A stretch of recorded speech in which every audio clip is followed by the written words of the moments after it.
apply some filters and color effects, there are a bunch of them available for you to apply and even download. So, you have the vintage mode, you have vignette, you have sepia, black and white, turquoise, oil pastel, all of them really funky.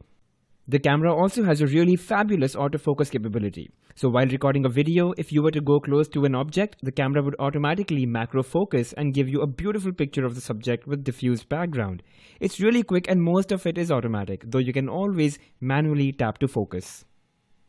The S5 also features selective focus, wherein you can make an object stand out or make the background stand out. Simply enable the selective focus mode, click a picture, and then you can edit the photo later and decide whether you want the subject to be in focus or the background to be in focus. And one of them can be blurred and the other one standing out. Really fabulous. And the feature really works out pretty well if you go really close to the object and kind of take a very good macro shot. Though, in this particular example, it does fail a little bit.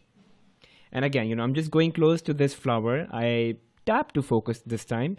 And it very clearly stands out. I take a picture and again, I can play with the background or with the subject and, make one or the other in focus and the other blurred. So guys, I'm just trying to demonstrate autofocus. Include exposure control, improve FaceTime detection, HDR video, burst mode, and finally timer mode.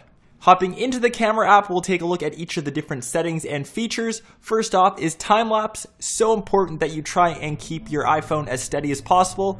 You can attempt to make a hyperlapse as I did. As I mentioned, keep it steady.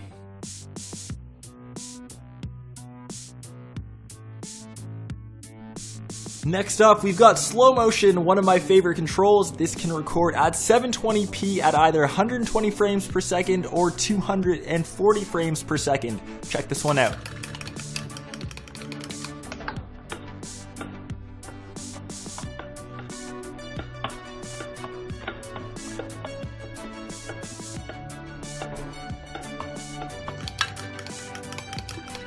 Next up, we have regular video mode, and you can record 1080p at 60 frames per second. Unfortunately, no 4K video yet. And just testing out the rear-facing camera on the iPhone 6. Probably the last nice day in Toronto before winter. We'll take a few steps, and just remember the iPhone 6 doesn't have optical image stabilization. That's only found on the 6 Plus.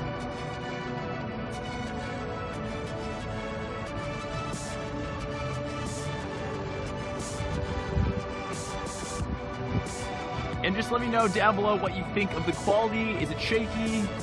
I'm trying to hold it as still as possible.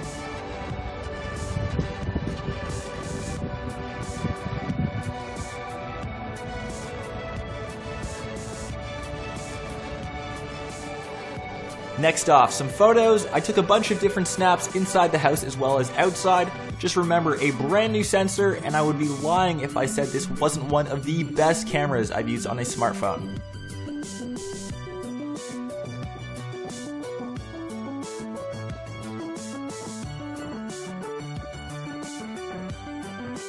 Next off, Square, which is essentially the same as photos, just in a square format. And lastly, we have a brand new panorama mode. Just follow the dotted line in the middle, should be good to go.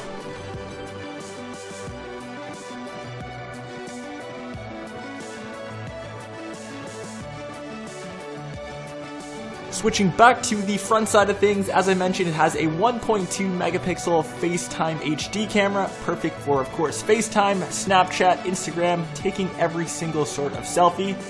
It now has burst mode, so when you hold down the photo button, as you can see, 29 photos taken, you can pick whichever selfie you think looks the best, upload to social media, done and done. I found that the performance was definitely better than last year's, especially in low light performance. It let way more light in, perfect as I mentioned for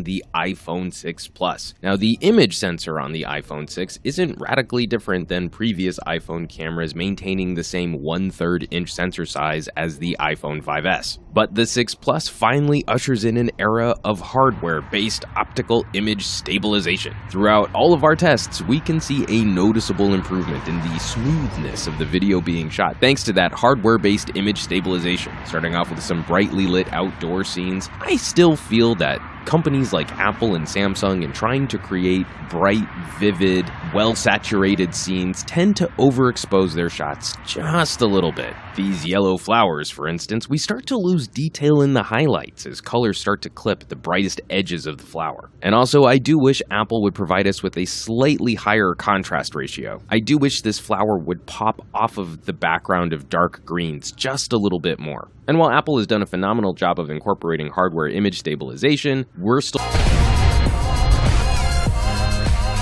camera. So I hope you guys enjoy the video.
The camera app can now be opened simply by double tapping the home button.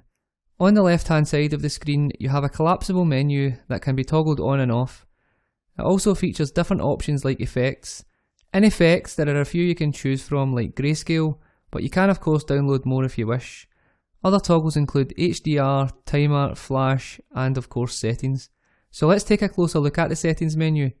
In here you can select picture size, video size including up to UHD at a resolution of 3840 by 2160, and other toggles include video stabilization, grid lines, location tags, quick launch and a lot more. On the right hand side of the main menu you have mode. This gives you a few options like the new Pro mode. I really enjoy Pro mode as it allows the user to manually adjust things like ISO, white balance, focus, and also choose from a few different filters. And when you get a combination that you like, you can also save it as a preset. Other modes in the mode menu we have seen before like selective focus, panorama and slow motion, but of course you can download more if you wish.